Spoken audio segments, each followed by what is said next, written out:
All right, disclaimer here before we start.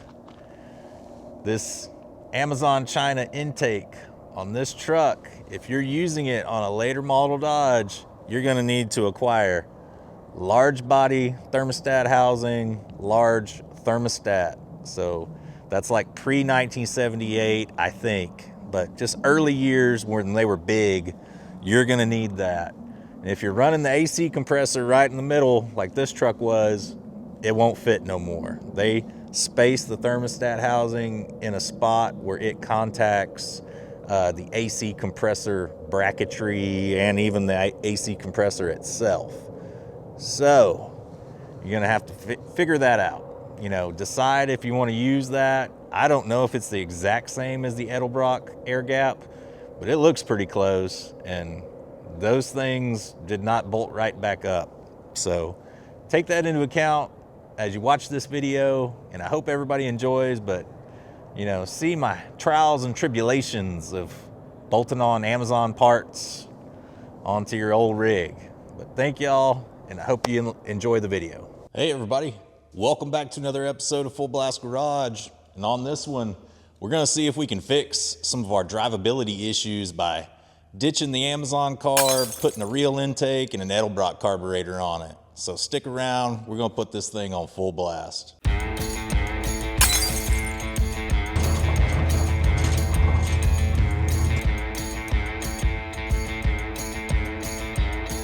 Make sure you do it on full blast. All right, well, if you couldn't tell by how I'm dressed, it's a little chilly out in the Full Blast Garage today. It's in the 20s, and that's insanely cold for Texas. So, intake manifold. This car still has an AC compressor on it, so step one, we got to get room to work. Taking this AC compressor loose from its brackets, and I think I'll just swing it over here in the wheel well. We definitely got to pull the belt. There's two belts, which is nice if I ever want to switch to like an electric AC system. At least I got two belts already set up on the alternator just for pulling real hard. All right, alternator bracket loosened. See if I can just pull them off this compressor maybe. I mean, if your belts are old enough, they might just stand right in the same spot they were. Nah, these are falling. All right, so just like everything in the 80s, you're probably going to be jumping back and forth between standard and metric. So we got one bracket up here, and then two bolts on the bottom bracket of this compressor. I believe that's everything that's holding it in place. I have not done an intake manifold on a mid-80s 318 Dodge, so we're learning together. But all these cars are essentially the same. You can do an intake manifold on a small block Chevy. You can do this. So she should be free. Maybe not. I gotta be missing. There's got to be a bracket in the back, because that is still incredibly in there. All right, let me grab my light and look back there. I was completely wrong on this. So, theoretically, you probably could leave that AC compressor on that bracket I just loosened. But what we're gonna need to do, completely take off this bracket, I believe from the head over here, the passenger side head. There's a piece of the bracket I can see that curves over the top of the intake manifold, and there's a bolt directly underneath it. So you're going to be removing bolts from the water pump from the head. Just take your time, pull all these bolts. You might want to note where they're coming out of. Let's see if we get any kind of varying lengths or anything. That guy needs to come out. There's one right here. That's pretty long. Wow.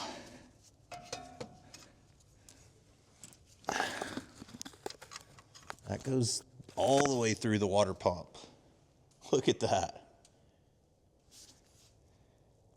I believe there's some goo on that one too, so we might have to do just a little investigating and make sure we're getting all the threads that are supposed to be sealed, actually sealed. So now I've disconnected power, so we don't have to worry about arcing out our alternator. I recommend doing that. Let me grab a backup wrench here. So the alternator's nut and bolted up here. Oh. You got a nut with a lock washer. Now might be the time I actually go in and change the valve cover gasket on the driver's side, because I'd kind of let that guy ride just because all the smoke was coming from the passenger side. Think we'll have a little bit more room. Everything out. So this guy,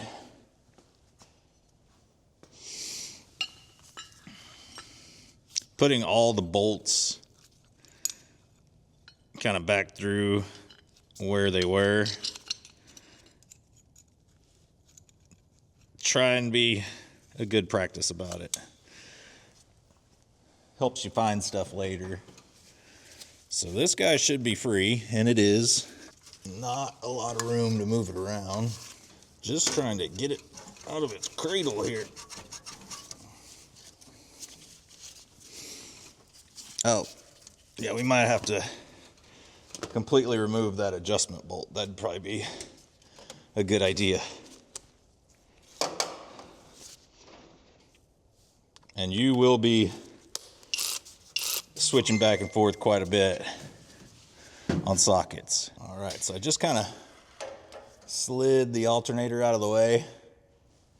Got it sitting over here on the frame rail. Gives us a little bit better view of what is attaching this bracket to the block. It looks like we probably got two 9/16 bolts here.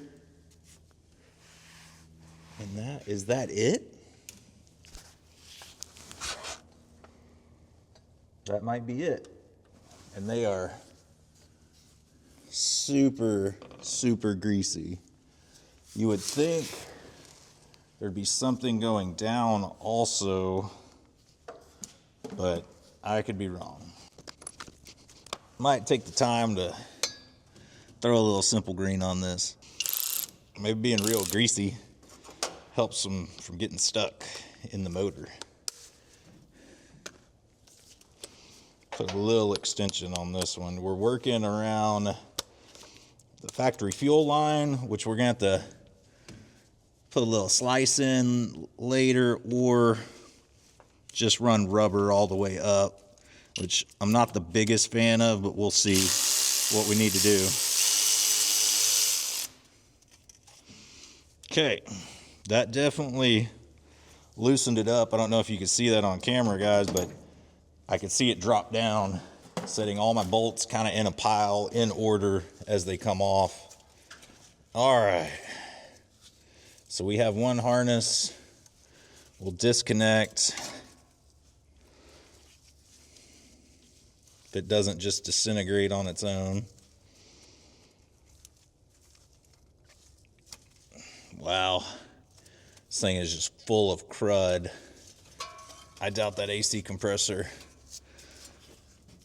would ever really work the way it is. Air conditioning is a goal at the end of the rainbow for this truck. I'm trying to fish this bracket.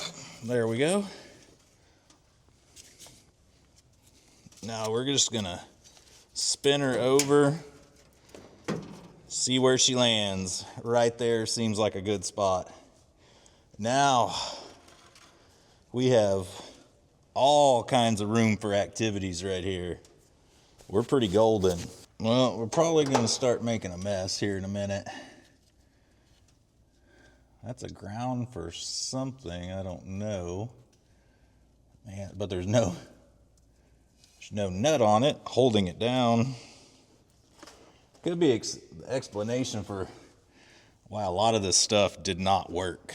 I mean, we had no gauges, kind of weird lighting issues. Start pulling some of these hoses off. This one heater hose, it looks like we just move out of the way. Then we got our upper radiator hose,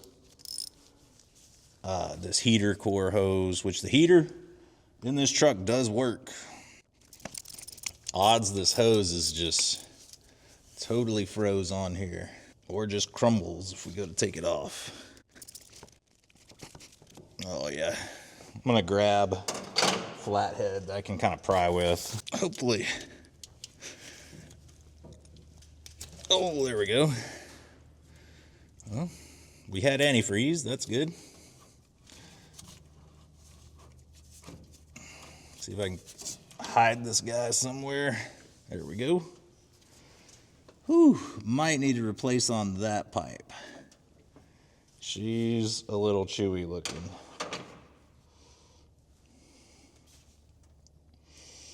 Trying to devise a plan to tackle this thing. Do I take maybe thermostat housing next?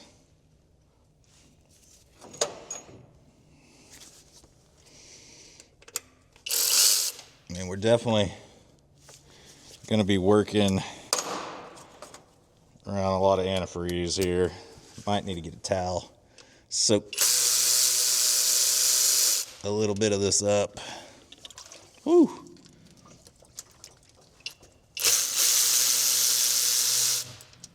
All right, grab that out of the way. Oh, we're definitely getting antifreeze everywhere. But we got the upper loose.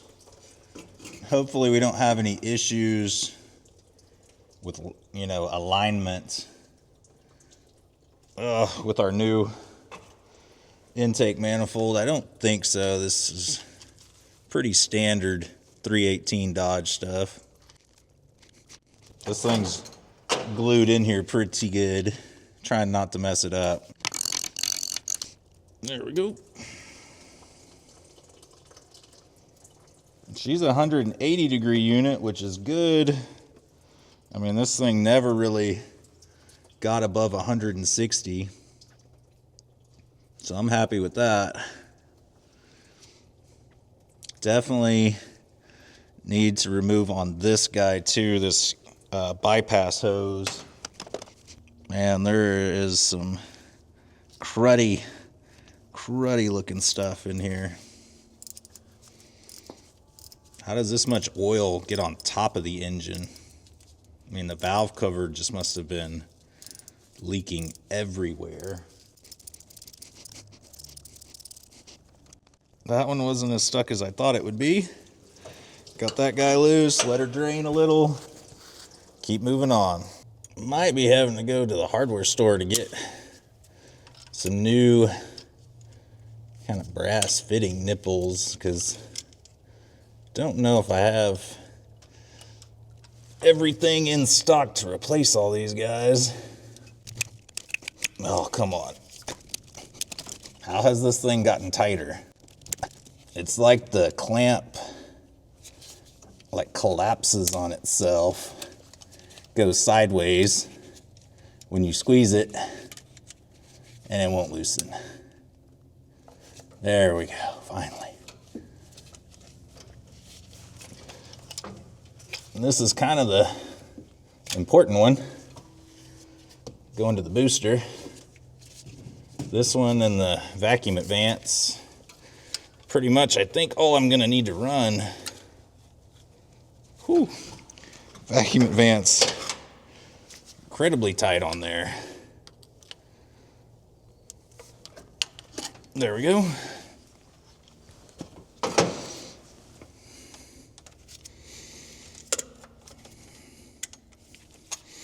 So the fuel line, the feed's going to be kind of on this side, high passenger, for an Edelbrock carb.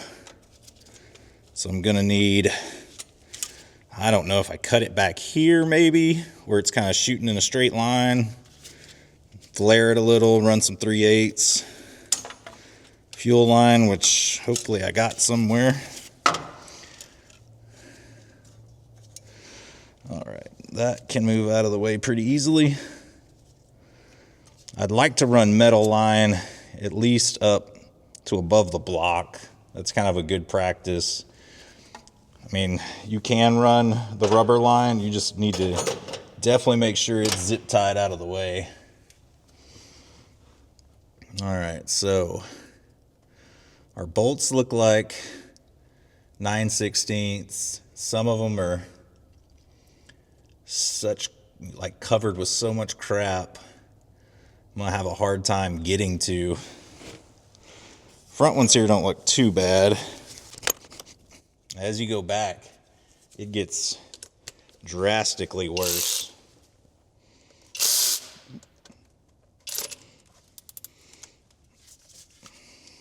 Definitely need to change our temp sender over to our new intake manifold. Can't forget that. And some of these are oily. I wonder if these guys run straight into, I don't know, or there's just the gasket's blown, which is highly likely.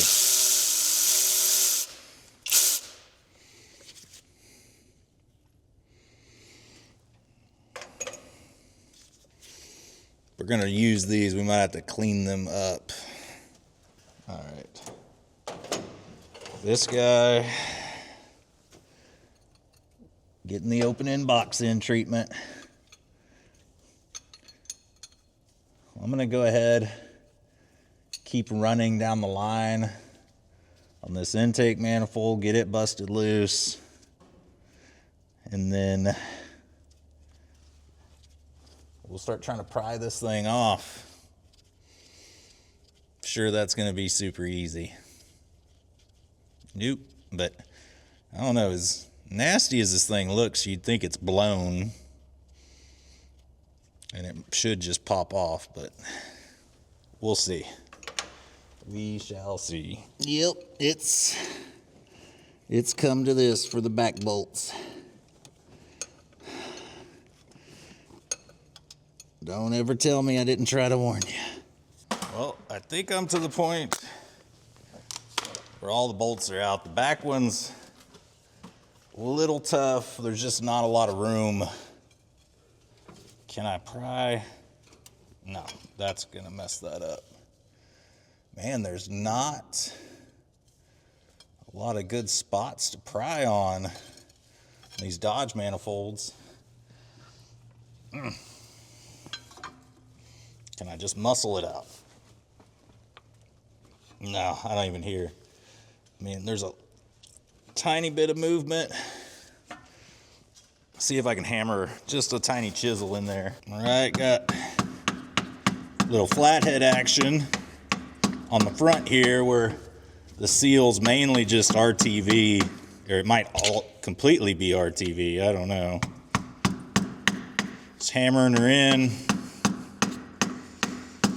From the feel of it, this thing is glued down pretty good. Might have been having gasket issues before. Oh, I hear things giving, like not the holiday, but like things wanting to come loose.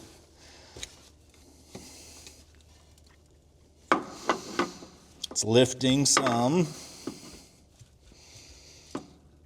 Oh, you know what? You have to pull the valve covers on this engine.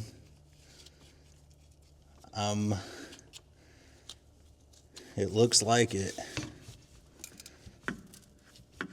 Yep, hitting valve covers each side. Hooray. Thank you, Dodge. Kind of came to a stopping point yesterday and got the intake out. Only had to take one valve cover out, and then you can kind of tilt it, slide her out. But I will take this one out for cleanup, regasketing, and even kind of the new gasket I put on looked like there might just be built up crud in here that didn't get cleaned off very well last time I did it. So I'm gonna come in here, shop vac. There's a lot of just, I don't know, just build up here. I think this is an exhaust crossover port.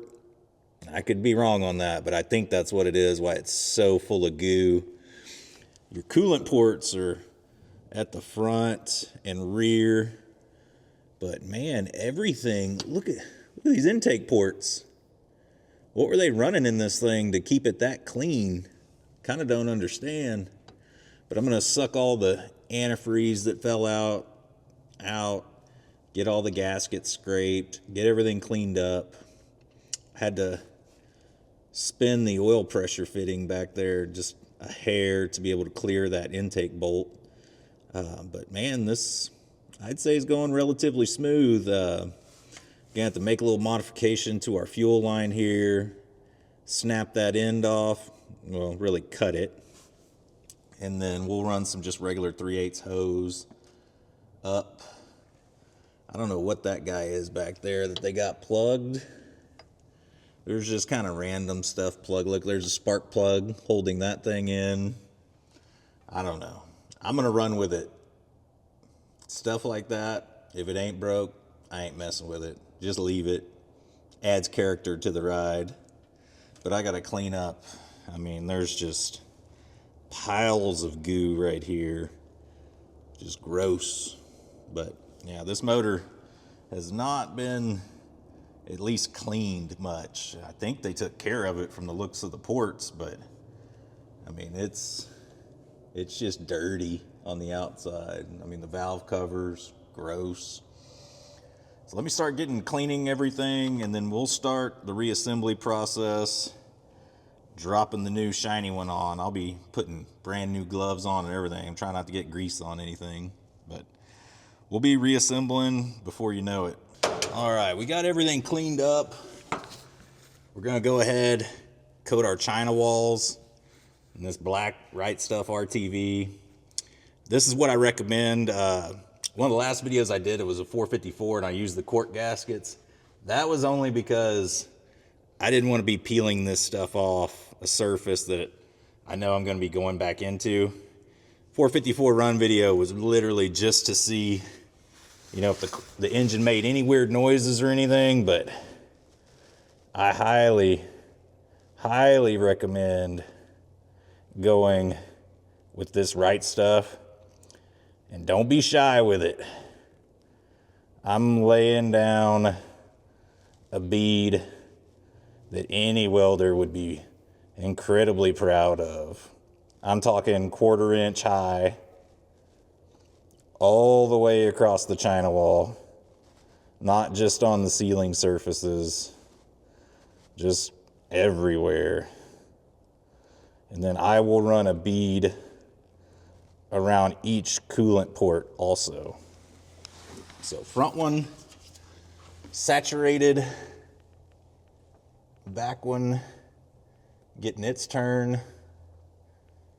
Nothing more frustrating than doing an intake manifold, realizing you got a big old oil leak running down the back of your engine now, and it's because the China wall didn't seal up right.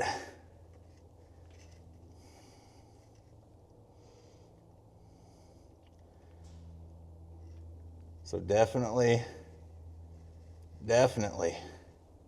take care of this area. And I'm doing it a little while before I'm putting the intake on, just to give her time to tack up.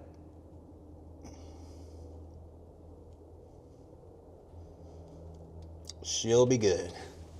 All right, let's let her sit for a minute, then we'll be back dropping the intake on. Go ahead and drop our gaskets on. Kind of let the goo hold those tight in place. So where you got them glued at the front and rear, you just kind of want to go along and make sure everything's where it's supposed to go. Velcro did a pretty good job with these gaskets. They are very close to what I would call like a port match. Decent. And again, I'm kind of smashing the area down that I RTV'd, and that's gonna kind of act as my anchor. That's gonna hold the gasket in place while we're dropping her down. All right, continue to wait. Let that tack up a little bit more, and we'll be in good shape. All right, got all our fittings on. Everything's already kind of torqued up on this manifold, so you ain't got to be doing it while you're in the car or while it's in it. And I'd have to go crawl back in the back like I was earlier. But again, you just kind of want to get her in place before you drop her down. Oh, I slid on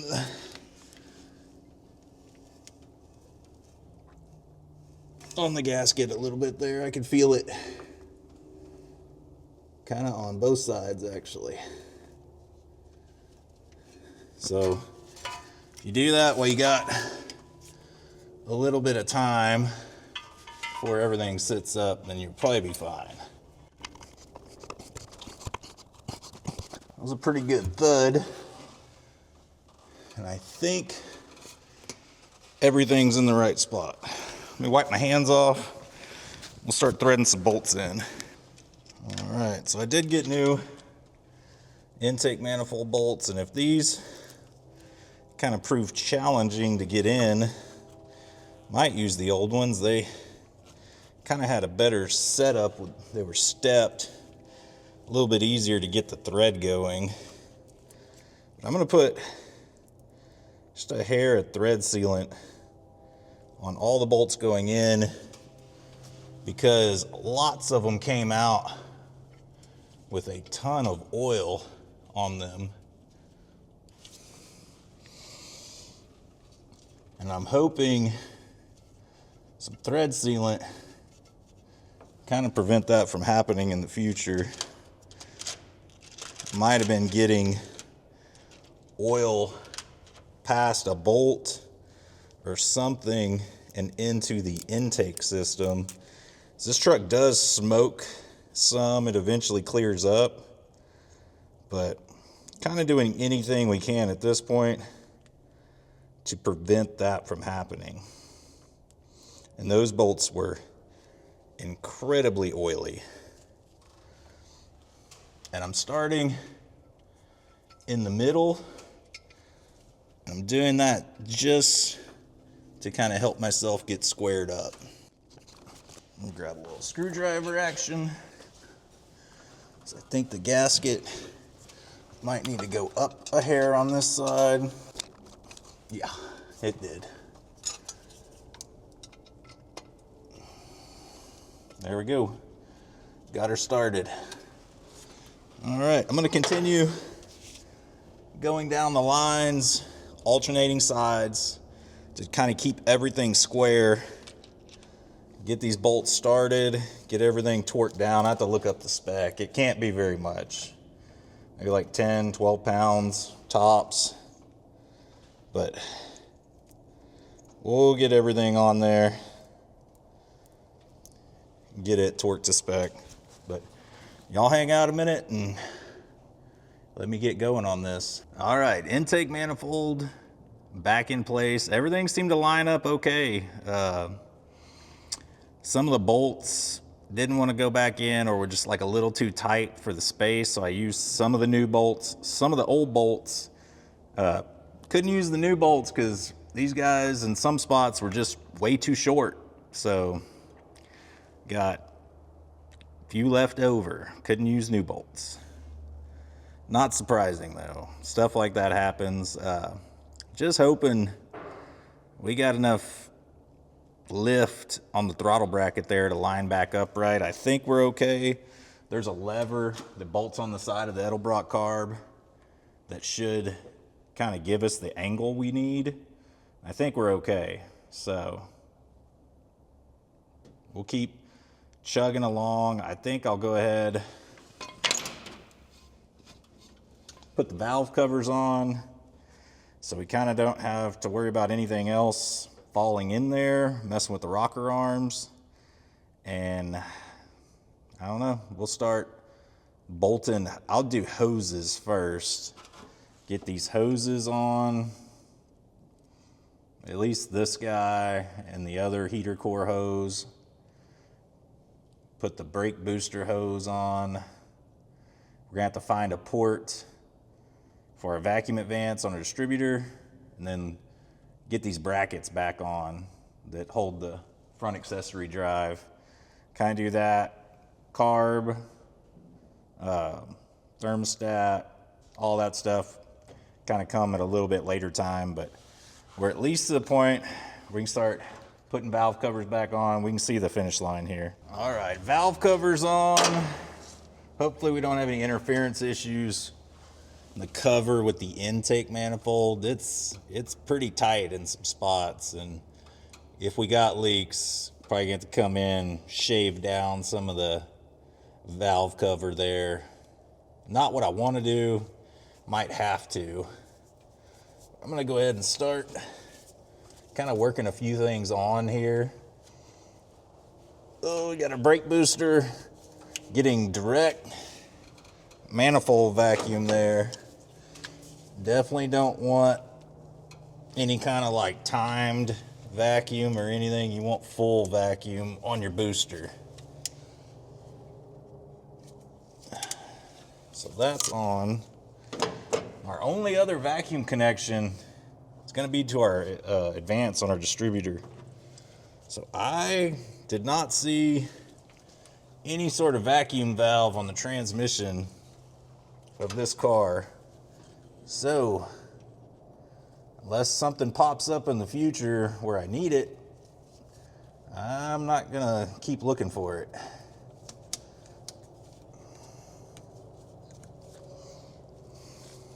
Got our gasket down. No goo needed on these gaskets, guys. This is gonna seal pretty easily.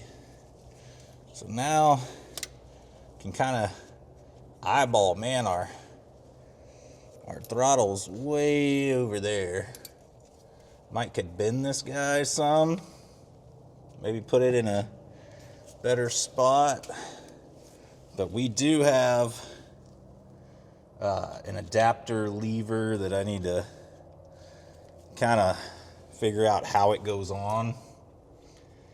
Not super familiar with adapting Chryslers to Edelbrocks.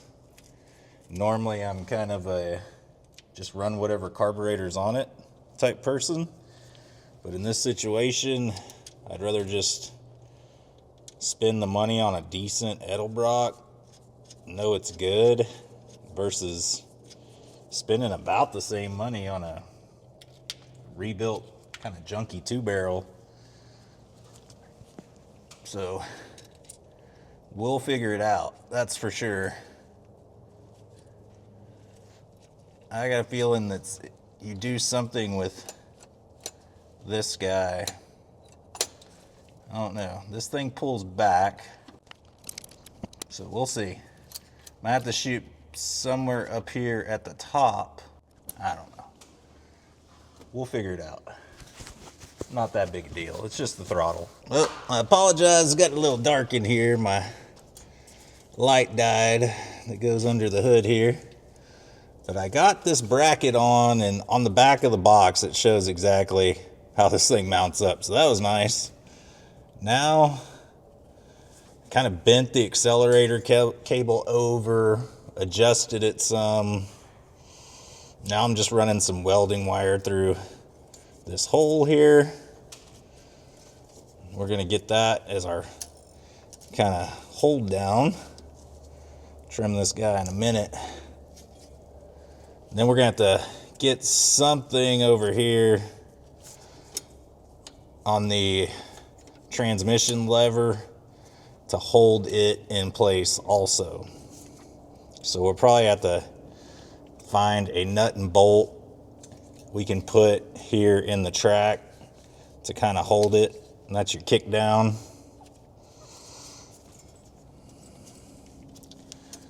Oh, this wire's fighting me. I probably got way too much return spring. I just put back on what was there before. And that's quite the leap that thing's making to get up there and attach. Just kind of want to see if this thing binds up or anything. Oh.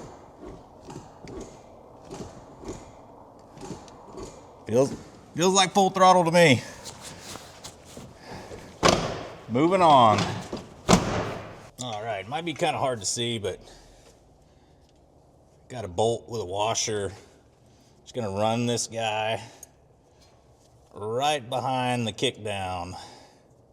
Tighten her down.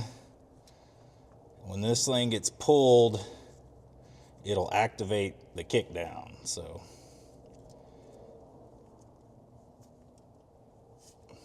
and she's looks like it's about as extended as it's gonna be.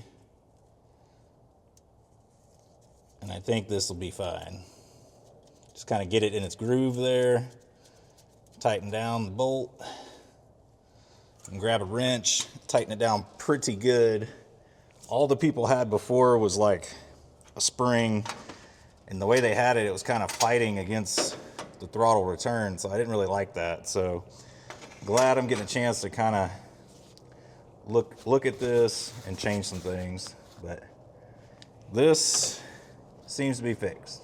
Probably need to get a longer throttle return spring. This guy's gonna be tight. Not my favorite when you actually have a car that probably requires quite a bit of throttle input to get going.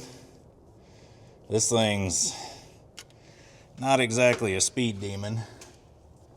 So here, got our PCV line. It's probably seen better days. Let's go ahead and hook that up for now. We still need our vacuum advance here.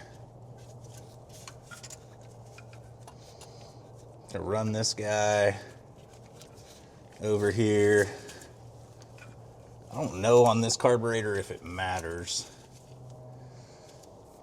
One's above the blades, one's under.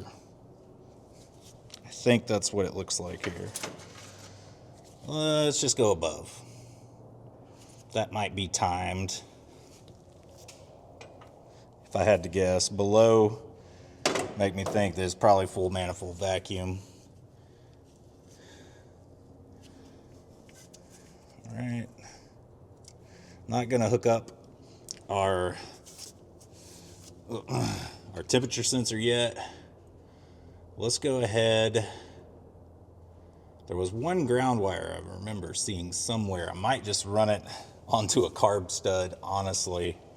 I need to run another ground for the electric choke and then find a switch 12 volt. So we'll probably do that last because we'll have everything put together, ready to go. Yeah, I think we're good.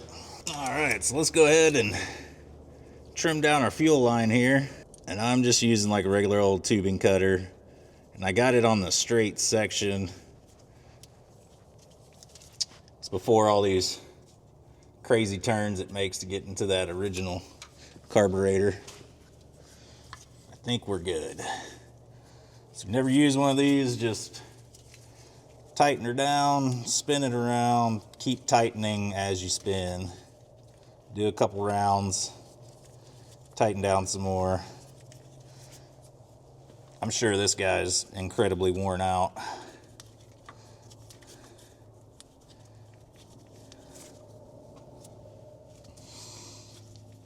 Hopefully the fuel line is just as worn out as this cutter is. That would be nice.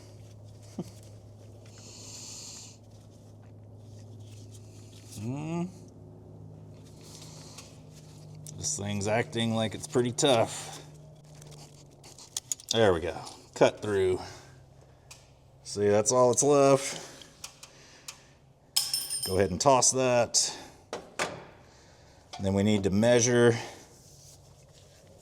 kind of how much we need of rubber line to meet up to our Edelbrock feed here on the side. I'm not gonna change this just yet.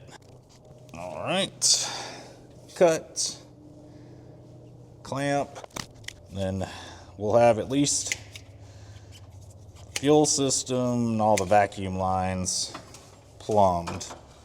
So we're getting there. Before you know it, we'll be cranking this thing up with 4 barrels and hopefully like some sort of cold start choke, because I don't think the original one was working. All right, reassembly just about done.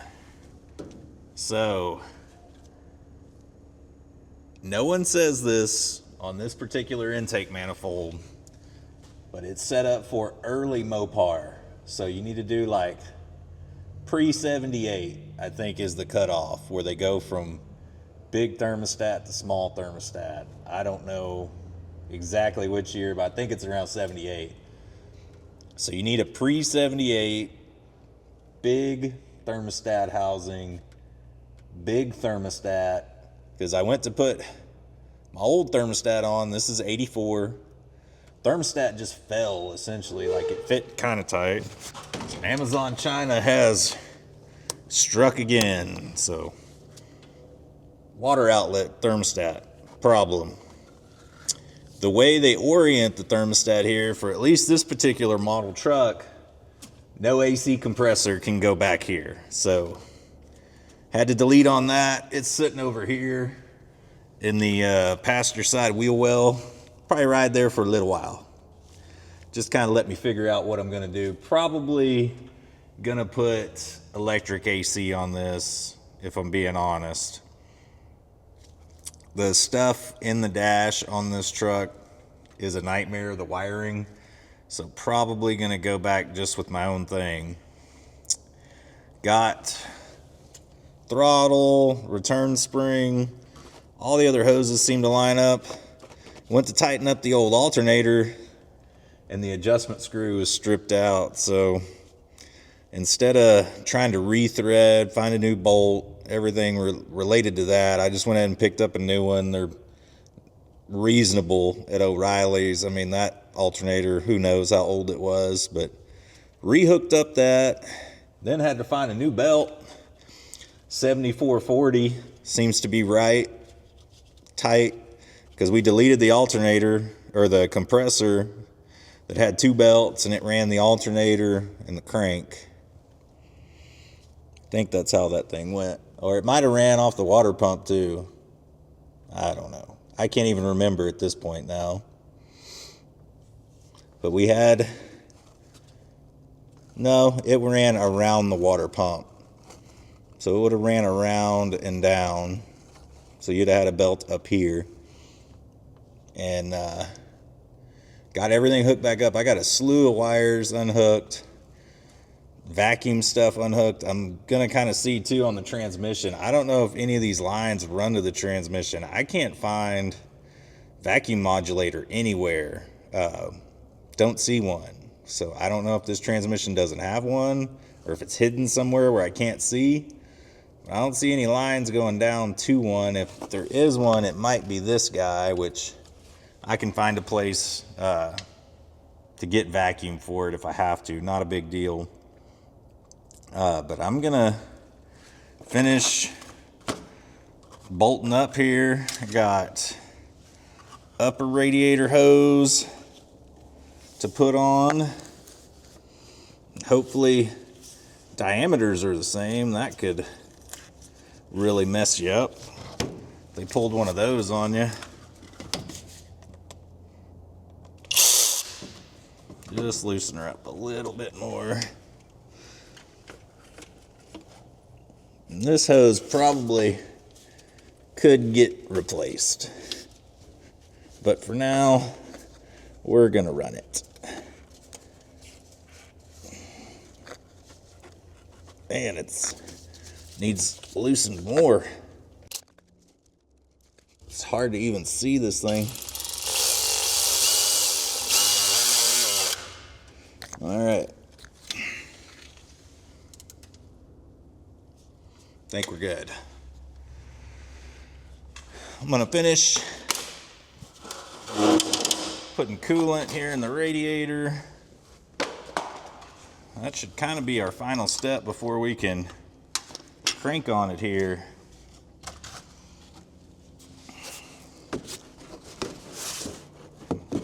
We'll find out. I hooked everything back up the way it's supposed to go. We'll see. How much coolant do you lose doing an intake manifold? Survey says half gallon? Maybe a little more than a half. I don't know. I mean, there is still coolant everywhere on the floor, so that's fun. Got to clean that up after I back this thing out. Try and get it as full as I can. When this thing starts sucking down the air or displacing the air, you want it to have enough extra where it doesn't suck it down too low and pull more air into the system. So I think let's just crank on her and see if it starts. It's gonna take a while because we're gonna have to get fuel into the bowl. And this thing's gotta be bone dry. It just got shipped here. So no reason even pumping the pedal. We're just gonna have to crank on it. Might have to even get out the brake clean to get her going. Let's see.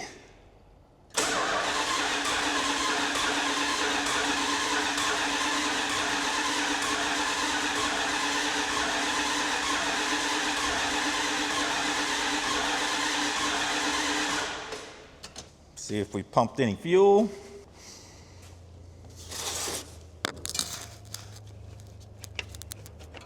Definitely some in the filter. Not smelling any fuel yet, so I think I'll put some brake clean in the carb here just to kind of get her jump started. All right, put a little brake clean in the bowl.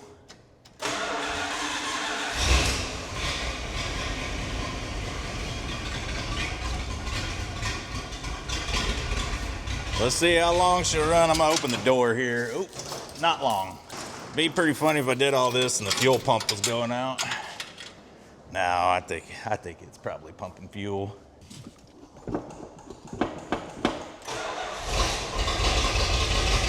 right.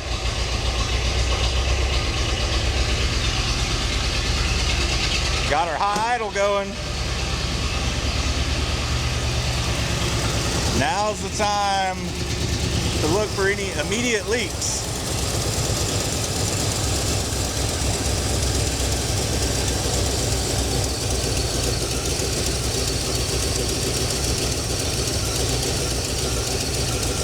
Do not see any.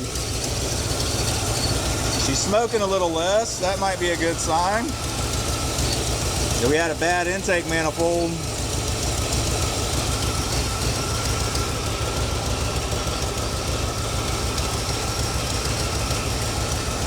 I'm just gonna sit,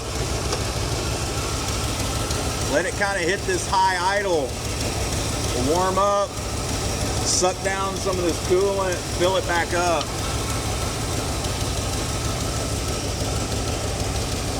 So you gotta let the thermostat open. That'll kind of clear out the air in the system. So many times I've had issues overheating, trapped air. Almost always. If everything else is functioning, trapped air. Well, Getting a little bit of overflow. Hopefully we're about to get some air out of the system, but I can tell you already, this thing runs 100 times better than it did before. Much smoother. I mean, it shook bad, and even like going up in the RPM, it would like rattle you. And it's not like the smoothest running engine, but it's 100 times better than it was.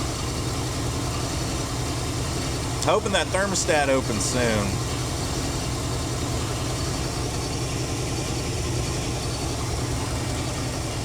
Don't tell me O'Reilly sent me a bad one. Nah, they did.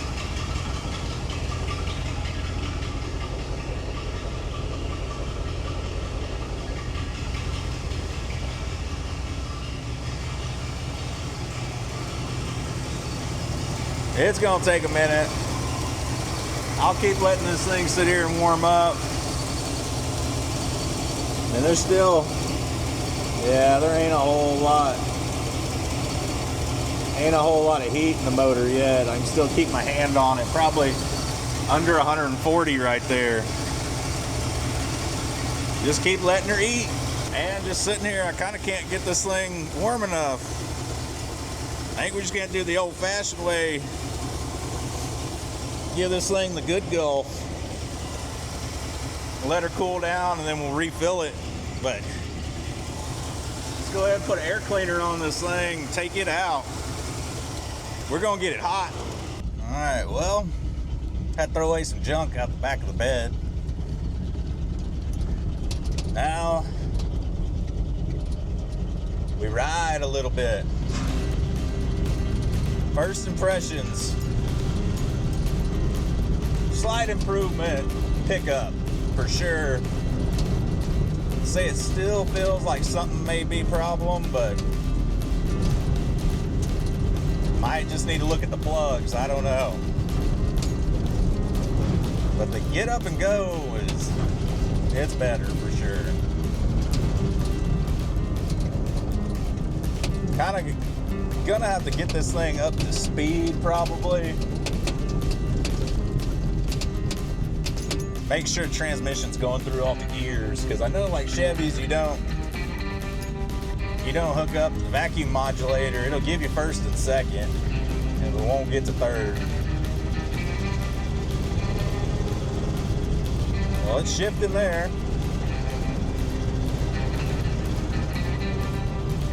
Oh yeah, we got third, so no issues so far.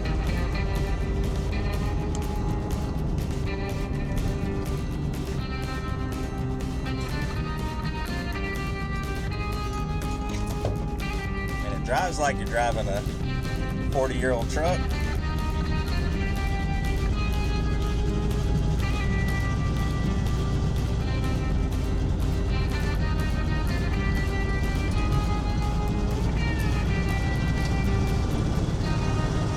Kickdown work. She's hooked up right.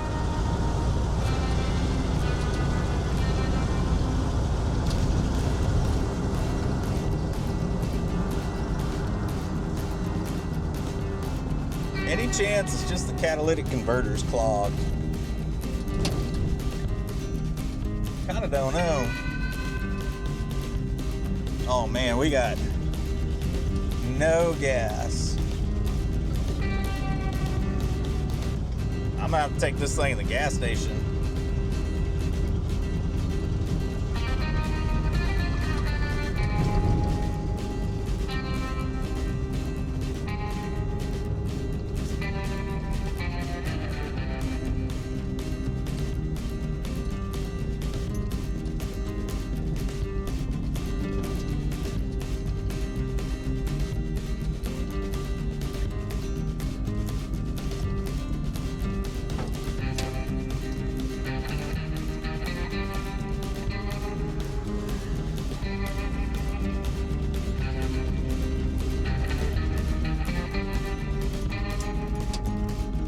Truck sounds really good. It's just she's might just be worn out.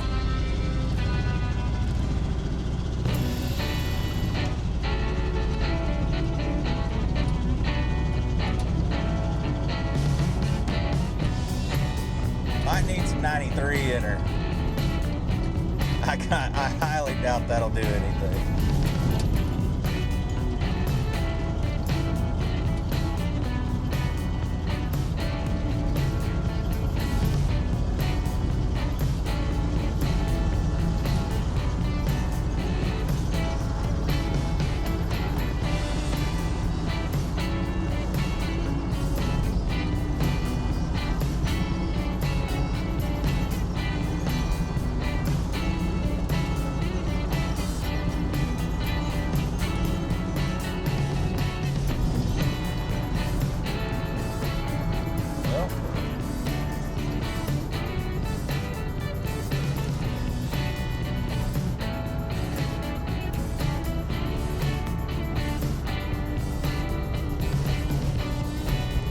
Well, time to put our life in the hands of our handiwork here. I can't get thermostat to go above, or the temp go above 160, so thermostat probably still hadn't opened.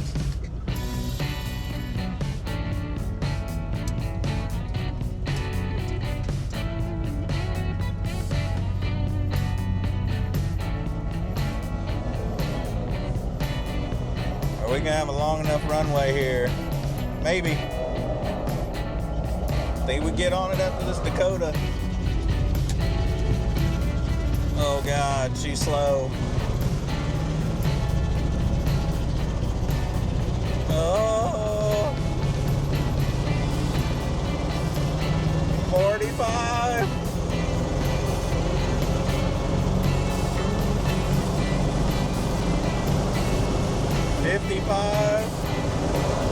She pulled third at 60. Woo! We don't have a plume of smoke out the back. That's a good sign, because that's the highest I think I've ever revved this truck. That was slightly terrifying. Alright, let's put some gas in this old girl. See if we can get any more ponies out of her. Alright, fueled up, leaving the gas station. Definitely got somewhere under there where there's some gas leaking out, so somewhere when it gets near full, something starts leaking out, but we'll just keep her at 3/4 from here on out. That ought to solve that problem. I'm trying to get this thing any bit warmer, and man, it won't warm up. I thought for sure stopping right there would have done it, but it did not.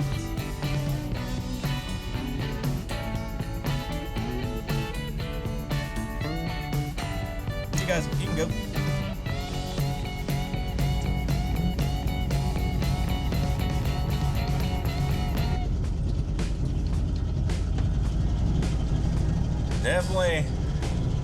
Definitely might need some timing or something. I don't know.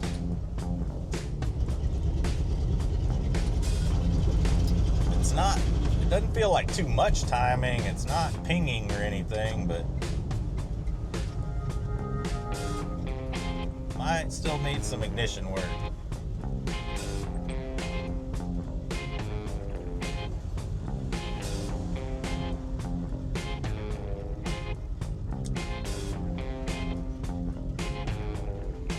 Idle turned it down a little bit when I was sitting at the pump, but now it seems a little too low.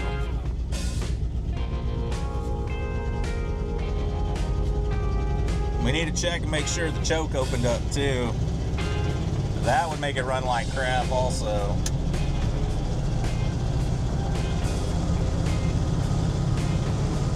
Woo!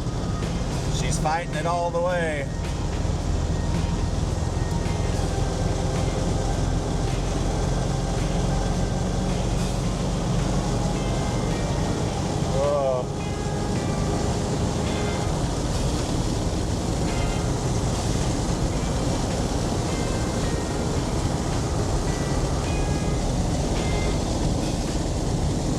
Definitely got some strange wind noises.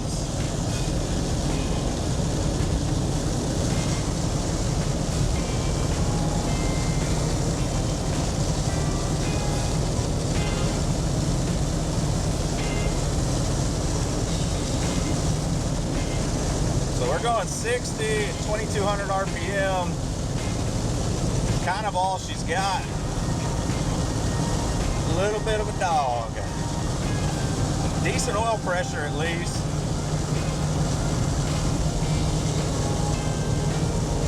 We're gonna pick up any speed going downhill. Uh-oh. New top speed record. New top speed record. Woo! 70.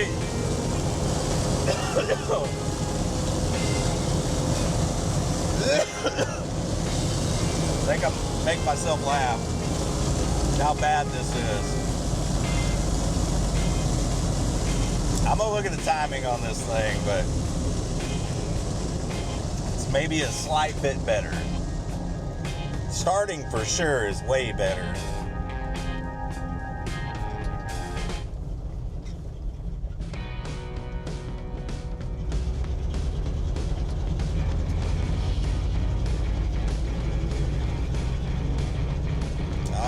Well, head back to the shop.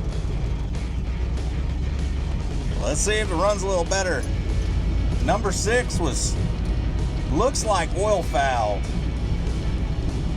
I adjusted the timing down to 10 degrees. I don't know if that actually did anything, but I think the fouled spark plug, we were only running on 7.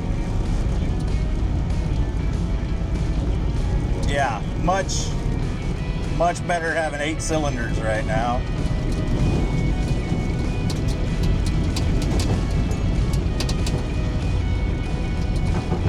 Don't exactly know how long that plug will hold on for. We'll just have to see how bad. It's probably, I don't know, exhaust seal or piston rings, one or the other. It's a little bit more power to go over hills now. Happy with that. Oh yeah. Yeah, it's a truck again. 8 cylinders. Who'd have thought it? We'll see how long she holds on for, but at least it'll get me back to the house, I bet. Well, man, I think that's gonna do it for this episode on Full Blast Garage. Got a 4-barrel on the Dodge. It's a little bit better. So, dialed the timing back to 10 degrees from 14. I did notice once I got this thing hot, she is a little bit slow to crank. So I think pulling the timing out did help a little, just a little. What we have going on is number 6 has oil fouling going on, and we're gonna kind of run it. I wanna see how many miles I can put on before it starts to kind of show itself again. And that kind of will tell me how bad this thing needs some more attention. Honestly, I mean, if we were gonna keep this thing, which I don't know if we are or not, if it's a permanent vehicle, I'd pull the whole motor out. Pull the whole motor out, put a new 360 probably in, because everything else will bolt onto it from this engine. You just have a little bit more horsepower, a little bit more torque for, you know, big old 33s we got rolling around. But I'm gonna keep an eye on that, drive it around. This is gonna kind of be just like a going around town vehicle for the next few months for me, and I just kind of want to see how it drives. We'll see. I don't know. But I appreciate everybody watching, and if you could just take a moment to like, comment, subscribe. Any interaction with the channel helps us out a lot. We're a small channel, but we're growing, and YouTube likes it when people interact with stuff. I don't know. So thank y'all. I appreciate you watching, and until you see me again, just remember, go out, do something that makes you happy, but make sure you're doing it on full blast. I'll see y'all later.